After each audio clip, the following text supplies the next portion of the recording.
భూపాలపల్లి జిల్లా కేంద్రంలోని పోలీస్ స్టేషన్లో విధులు నిర్వర్తిస్తున్నటువంటి సాధు సంగీత అనేటువంటి మహిళా కానిస్టేబుల్ తను బలవన్మరణానికి పాల్పడడానికి మీద బంధువులు తీవ్రంగా స్పందిస్తున్నారు. అసలు కారణాలు ఏంటి అనేటువంటి విషయం మీద కూడా ఆర్టీవీ గ్రౌండ్ రిపోర్ట్కి వచ్చింది. ఇక్కడ ప్రస్తుతానికి సాధు సంగీత మృతదేహం మాత్రం వరంగల్ ఎంజీఎంలో పోస్ట్ మార్టం నిమిత్తం తీసుకొచ్చారు. బంధువులు మాత్రం తీవ్ర ఆవేదన చెందుతున్నారు. అసలు మహిళా కానిస్టేబుల్గా ఉంటే తమ కుటుంబానికి ఎంతో భరోసా ఉంటుందనుకుంటున్న నేపథ్యంలో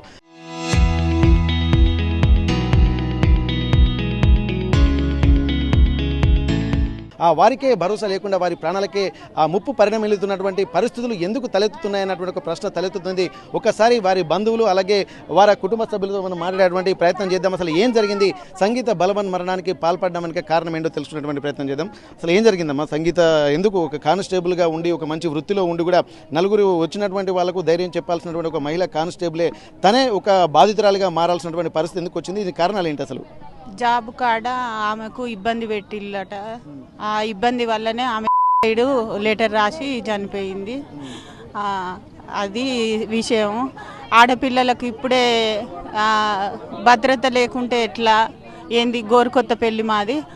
ఆమె వాళ్ళ నాన్న సాధు ఎంకన్నా, ఆయన గవర్నమెంట్ స్కూల్లో ఒక చైర్మన్. ఆమె జాబ్ చేసేది భూపాలపల్లి జిల్లా, అక్కడ జాబ్ చేస్తుంది. ఆమె తోటి వ్యక్తులు కూడా ఎవ్వరు ఇంతవరకు రాలేదు. మట్టెవాడ పోలీస్ స్టేషన్లోనే ఈ పిటిషన్ జరిగింది. మట్టెవాడ పోలీస్ స్టేషన్ పక్కకే ఈమె ఉండేది. ఇల్లు కూడా ఇక్కడనే. పోస్ట్ మార్టం తీసుకొచ్చిన ప్లేస్ కూడా మట్టెవాడ ప్లేస్, జెమినీ ట్యాక్సీ దగ్గర ఇక్కడనే. ఇంతవరకు మాత్రం ఏది లేదు. మాకేం చేయాలో ఏం చెప్పాలో అర్థమైతలేదు. ఇది సంగతి. ముగ్గురు ఆడపిల్లలు. మా కుటుంబంలో ఫస్ట్ కానిస్టేబుల్ అయింది ఈ అమ్మాయే. అందరూ ఆడపిల్లలే. ఆడపిల్లలలో ఈ అమ్మాయి ఇట్లా చేసుకున్నాడు మాకు బాధాకరంగా ఉన్నది. సంవత్సరంలోపే ఇది జరిగింది. అమ్మాయికి మున్సిపల్ గవర్నమెంట్ సీట్ ఫస్ట్ వచ్చింది. ఈ జాబ్ వచ్చినాక ఫస్ట్ అది వచ్చింది.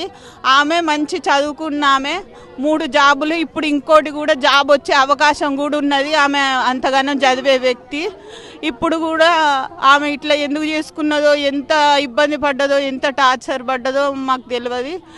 ఇది ఏం చేస్తారో ప్రజలే, ఇక వాళ్ళే దేవుళ్ళు. ప్రజలే ఆలోచించాలి, ప్రజలే మాట్లాడాలి. నిన్న 7 నుంచి ఇప్పటి వరకు మేము ఈ చెట్ల కిందనే ఉన్నాము. ఏది కానీ ప్రజలే ఉన్నారు, అందరు ఉన్నారు. ఆమె పోయింది, సీఎం రేవంత్ రెడ్డి బందోబస్తు పోయి వచ్చిన తెల్లారి హాలిడే ఇచ్చింది. హాలిడే నాడు ఇది జరిగింది సంఘటన. మాకు ఏం చేయాలో ఏం చెప్పాలో తోస్తలేదు. ఏమైంది అనుకుంటున్నామా? మీకు ఏమైనా చెప్పింది గతంలో తన పడుతున్న ఇబ్బందుల గురించి? ఏం చెప్పలేదండి. ఆమె ఫస్ట్ స్టేషన్ కన్పూర్లో చేసింది జాబ్. అక్కడ ఇబ్బంది అవుతుందని భూపాలపల్లికి మార్చుకున్నది. ఎట్లాంటి ఇబ్బంది? ఇక్కడ పై అధికారులతోని టార్చర్ అవుతుంది అనేసి భూపాలపల్లికి ట్రాన్స్ఫర్ చేయించుకున్నది. అప్ అండ్ డౌన్ చేస్తుంది. కాకుండా అక్కడ జరిగిన సంఘటన మాకు ఎవ్వరికి కూడా తను చెప్పలేదు. ఏం జరిగిందని ఎప్పుడైనా డల్గా మాట్లాడినా మేము అడిగినా ఆమె ఏం చెప్పకపోయేది. ఏ ప్రాబ్లం లేదు నాకు, నేనే అందరినీ ప్రజలను చూసుకుంటా కదా, నాకు ఏ ప్రాబ్లం లేదు అన్నది. ప్రాబ్లం అయితే జాబ్ కూడా మానేయమని పేరెంట్స్ కూడా చెప్పిండ్రు. ఏం లేదన్నది. కాకుండా మన సీఎం వచ్చినాక ఆ డ్యూటీ అయిపోయినాక వచ్చిందట. మరి ఆ విషయం మరి ఏమైంది అక్కడ తెలియదు. నిన్న మధ్యాహ్నం వాళ్ళ హస్బెండ్ కూడా బ్యాంకు నుంచి వచ్చిండు. ఆయన లంచ్ చేసి వెళ్ళిపోయిన తర్వాత ఈ సంఘటన జరిగింది. ఆయన అడిగిన మరి ఏమన్నా గొడవైందా నాన్న అంటే కూడా ఏం గొడవ లేదు అత్తమ్మ, చాతనెత్తలేదు, పడుకుంటా అన్నది. సరే అనుకొని నేను బ్యాంక్కి వెళ్ళిపోయినా అన్నాడు. ఆయన 7కి వచ్చేసరికి మొత్తం ఈ సిచ్యువేషన్ ఉంది. కాకుంటే అమ్మాయి చనిపోయిన దగ్గర బెడ్ మీద మాత్రము బస్సు టికెట్లు, ఐడి కార్డు, ఆధార్ కార్డు చెదురుగా పడి ఉన్నాయి. అది అక్కడ జరిగిన సిచ్యువేషన్ ఏంటిది అన్నది మాకు ఇంకేంది. ఇంట్లో బలవన్మరణానికి పాల్పడుతున్నటువంటి సమయంలో ఇంకెవరన్నా వచ్చారంటారా, లేకపోతే అనుమానం ఉన్నా ఏమన్నా?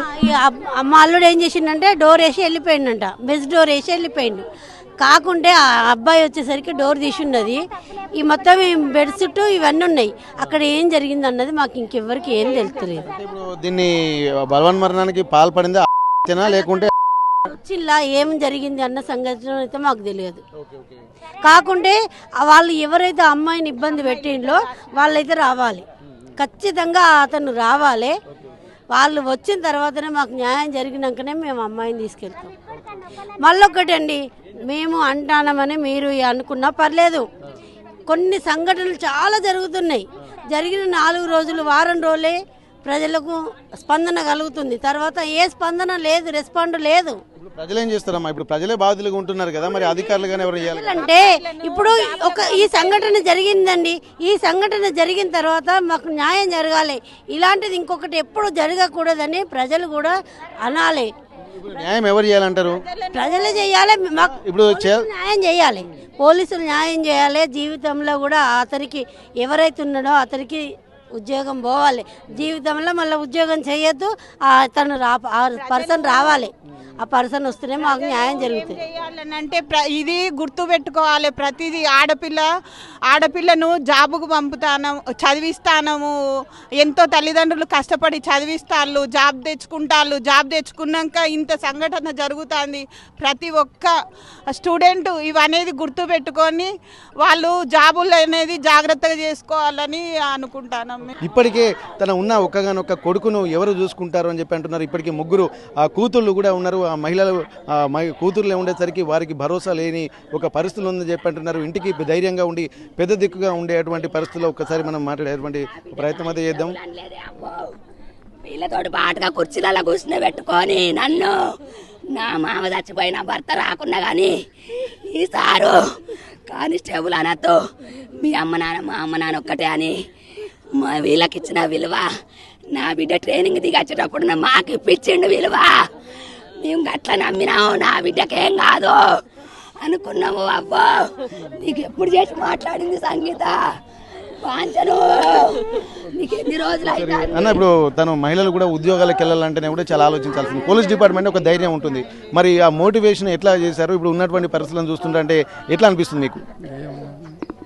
ఇంకా వాళ్ళ వివక్ష కూడా లేకుండా చూడాలి. వాస్తవానికి అక్కడ ఉన్న పాప కూడా ఆమె ఏదో జరుగుతున్నప్పుడు పై ఆఫీసర్స్కు తెలియపరిచేది ఉండే, ఆమెలో ఆమె మదనపడి కూడా ఆమె కూడా కరెక్ట్ కాదు, అది ఆమె కొద్దిగా అది చేసేది ఉండే దాని విషయం. తల్లితో మాట్లాడదాం, అసలు కారణం ఏం జరిగిందని. అమ్మ ఏమన్నా చెప్పింది అమ్మ తను పడుతున్న ఇబ్బందుల గురించి మీకు? ఏం చెప్పలేదు, ఒక్కనాడు చెప్పలే. మా అల్లుడే మంచోడు, ఇంకా నా బిడ్డ కోపం వచ్చన్న ఆయన ఏమనుకోకపోయేది. మాది లవ్ మ్యారేజ్, నేను కోట్లను నా భర్త ముద్రాజు అయినా మా అత్త మా ఒప్పుకొని పెళ్లి చేసిండు. నేను 3 బిడ్డలు కన్నా కానీ నేను చిన్న చూపు చూడలే. ఒక్కనాడు వాళ్ళని ఎంటెక్కులు చేయించిన, బీటెక్కులు చేయించిన, నా బిడ్డను కోట్లకి ఇచ్చిన. నా బిడ్డ పెద్ద ఆపరేషన్ అయినా కానీ జనాన్ని కాపాడతా మమ్మీ నేను అని పోలీసు జాబులకు వేయింది. పెద్ద ఆపరేషన్ అయినా కానీ 8 సంవత్సరాల కొడుకు అయినా కానీ జాబుల ఫస్ట్ సారే ఆమె సెలెక్ట్ అయింది. ఒక్కొక్కరు 2-3 సార్లు అయినా కాకపోయేది. వీళ్ళందరి సాయం వల్ల, ఈ సార్ల సాయం వల్ల ఒకటేసారికి సెలెక్ట్ అయింది. నా బిడ్డ ఫస్ట్ జాబు గన్పూర్లో వచ్చింది. కింద కొడుకుని పెట్టుకొని పెద్ద ఆపరేషన్ తోటి నా బిడ్డ ఎన్నెక్కి దిగింది. 3 ఆడపిల్లలు అయినప్పటికీ కూడా ఎంతో భరోసాగా తమ పిల్లల్ని పెంచామని చెప్పి ఆ తల్లి ఆవేదన చెందింది. అందులో పోలీస్ డిపార్ట్మెంట్లో ఉన్నటువంటి ఒక్కగానొక మహిళ తను విగతజీవిగా మారడంతో ఆ తల్లి తీవ్రమైనటువంటి దుఃఖ సంఘటనలో మునిగిపోవడంతో తన తోబుట్టువు కూడా లేకపోయేసరికి కూడా తన బంధువులు వాళ్ళ చెల్లెలు కూడా చాలా తీవ్రమైనటువంటి వేదన చెందుతున్నారు. ఒకసారి అసలు ఏం జరిగింది, మరి వారు ఎదుర్కొన్న అసలు ఈ ఇబ్బంది, ఎందుకంటే సాధు సంగీత ఎదుర్కొన్నటువంటి ఇబ్బందులు ఏమైనా, ఎందుకంటే కుటుంబ సభ్యులతో తల్లికో చెల్లికో లేకుంటే బంధువులకో ఎవరికైనా చెప్పుకుంటారు, అసలు వీరితో ఏమైనా మాట్లాడారా, ఏమైనా చెప్పారా తెలుసుకునేటువంటి ప్రయత్నం చేద్దాం. అసలు ఏం జరిగిందమ్మా? ఇప్పుడు పోలీస్ డిపార్ట్మెంట్లో చాలా మందికి ధైర్యం వీళ్ళే చెప్తా ఉంటారు, కౌన్సిలింగ్ ఇస్తూ ఉంటారు వీళ్ళే. అట్లాంటప్పుడు తనే ఒక బాధితురాలుగా ఎందుకు మారాల్సి వచ్చింది? మీకేమన్నా కష్ట నష్టాలు ఏమైనా చెప్పుకునేదా? నాకే కష్టాలు ఉండే సార్, మా అత్తగారితోటి 1.5 సంవత్సరం నుండి నేను తల్లిగారింటికి అన్నే ఉంటానా, నాకు ఇబ్బంది అవుతుంది, వాళ్ళు ఇబ్బంది పెడతారని స్టేషన్కి పోతే ఎక్కడ కాలేదు.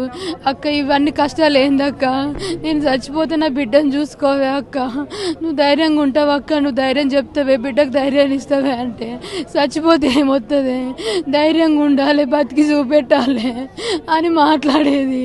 చచ్చిపోతే పరిష్కారం కాదన్నది. వార్తలలో చదివితే కూడా చచ్చిపోయింది కూడా మోసం చేస్తే చచ్చిపోయింది అంటే కూడా దానికి ఇంత నన్న బుద్ధి ఉన్నదా? అది ఏమన్నా ఉంటే బతికి చూపెట్టి దాని తప్పు ఒప్పు నిజం చూపెట్టుకొని పోవాలి. కానీ ఇట్లా వేసుకుంటే ఏమంటారు ఆయన మాట్లాడింది.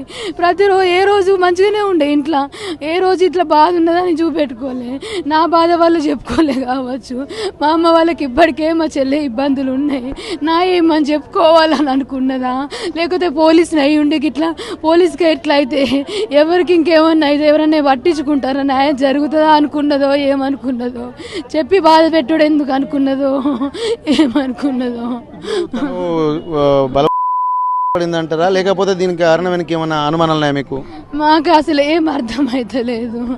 పొద్దున కూడా మాట్లాడిందట. నేను ఈరోజే నిన్ననే లేటుగా లేచినప్పుడు పొద్దున లేచి దాన్ని పొద్దున్నే మా అమ్మతోటి మా అక్క కొడుకుతోటి మాట్లాడిందట. నేను మధ్యాహ్నం వీడియో కాల్ చేసి నా బిడ్డను చూపెడదాం అనుకున్నా. నా బిడ్డతోటి మాట్లాడుతుంది మంచిగానే, కాసేపు ముచ్చటన్న పెడుతుందని అనుకుంటే నా బిడ్డ అప్పుడే పడుకున్నది కానీ నేను అట్లనే ఊరుకున్నా. వీడియో కాల్ చేయించిన ఆ వీడియో కాలన్నా చూస్తే నన్ను అర్థం అవ్వచ్చు. ఎందుకక్క అట్లా ప్రతిదీ షేర్ చేసుకుంటుంది. మా మమ్మీ మా డాడీకి 3 ఆడపిల్లలు అయినా కూడా మా డాడీ కష్టపడి ఇంత చదువు చదివించింది ఎందుకు?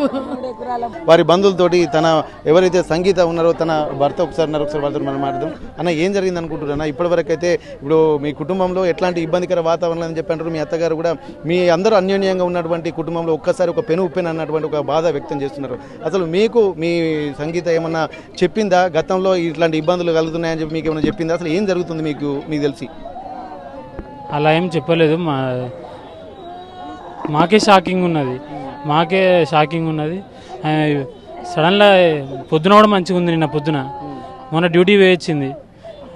మొన్న రాత్రి డ్యూటీ అక్కడ లేట్ అయింది. అక్కడ వాళ్ళ బంధువుల ఇంట్లో పడుకుంది. పొద్దున వచ్చింది 9:30కు. వంట చేసింది, తిన్నా. తిన్నాక నేను మధ్యాహ్నం వచ్చినప్పుడు నిద్రపోయింది. నేను బెల్ కొడితే తీసినాక మళ్ళీ పోయి పడుకుంది. తినలేదు. నేను ఒక్క పొద్దు నిన్న ఆమెకు మంగళవారం. ఇక అది మా సాయంత్రం వచ్చే వరకు ఇలా హ్యాంగ్ చేసుకున్నాను. ఓకే, ఇప్పుడు ఒక లెటర్ అయితే రాసి పెట్టింది తను. ఎందుకంటే తను అనేక ఇబ్బందులు పడుతున్నా, తోటి ఉద్యోగస్తులతో కూడా చాలా శారీరకంగా మానసికంగా ఇబ్బందులు పడుతున్నానని చెప్పి ఆ లెటర్లో పేర్కొన్నది. మరి ఒక్కసారి కూడా ఈ టాపిక్ మీ దగ్గర రాలేదా? నాకు చెప్పలేదండి. మేనమామకు చెప్పిందాడు, వాళ్ళ మేనమామకు చెప్పింది. ఇప్పుడు ఎన్ని రోజుల క్రితం? అంత ముందు ఒకసారి అయినప్పుడు చెప్పినాడు.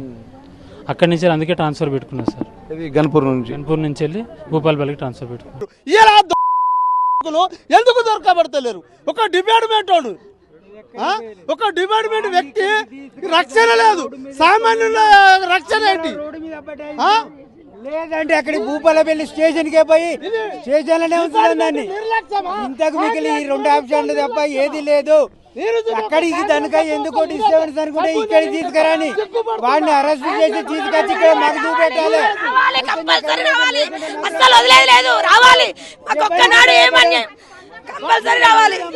కట్టుకొని భయపడం పక్క వాడిని ఇక్కడ అరెస్ట్ చేసి వాడిని పేసి ఇక్కడ మేము అరెస్ట్ చేసిన వాడిని ఇదే స్టేషన్ లా మేము కంప్లైంట్ ఇచ్చిన స్టేషన్ లో వాడిని మమ్మల్ని చూపెట్టాలి. తీసుకొచ్చినవరా బాబు, వాడిని అరెస్ట్ చేసినవరా, దొరకబెట్టిన వాడిని అంత వరదనుక, లేకుంటే తీసుకొని ఎక్కడికి వెళ్ళేది లేదు. రోడ్డు మీద బయట ఉంటుంది. కానిస్టేబుల్ కి న్యాయం జరగకుంటే ఎట్లా మరి? కంపల్సరీ మాకు న్యాయం జరగాలి, కంపల్సరీ రావాలి. అసలు ఊరుకునేదే లేదు, కంపల్సరీ రావాలి. 9 ఏళ్ల పిల్లగాడు, చిన్న పిల్లగాడు, 9 ఏళ్ల పిల్లగాడు. మాకు ఎంత బాధ అయితే పిల్లగాడైనా గుర్తు రావాలి కదా. ఆమెకు అంత టార్చర్ పెడితే ఎట్లా?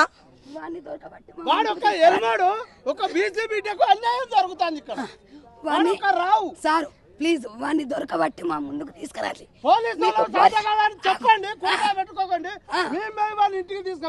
పోలీసులకు చేత కాదు, పోలీసు పిల్లను కాపాడడం పోలీసులకు చేత కాదని భర్తకు కొడుకు, నా భర్తకు నా 2 పిల్లలకు నా బిడ్డకు నేను పెట్రోల్ పోసుకొని మీ అందరి ముందట మేము చస్తాం. మేము ఎవ్వరు అడగారిగా, లేకుంటే నా సచ్చిన బిడ్డకు న్యాయం అయ్యేటట్టుగా ఒక్కటే చేయండి. వాచను నా బిడ్డ నోట్ల మాట రాదవ్వా, ఎవరితో ఎక్కువ మాట్లాడకపోయేదవ్వా. నేను ఇయ్యం ఇచ్చుకొని 10 ఏళ్ళు అవుతాను.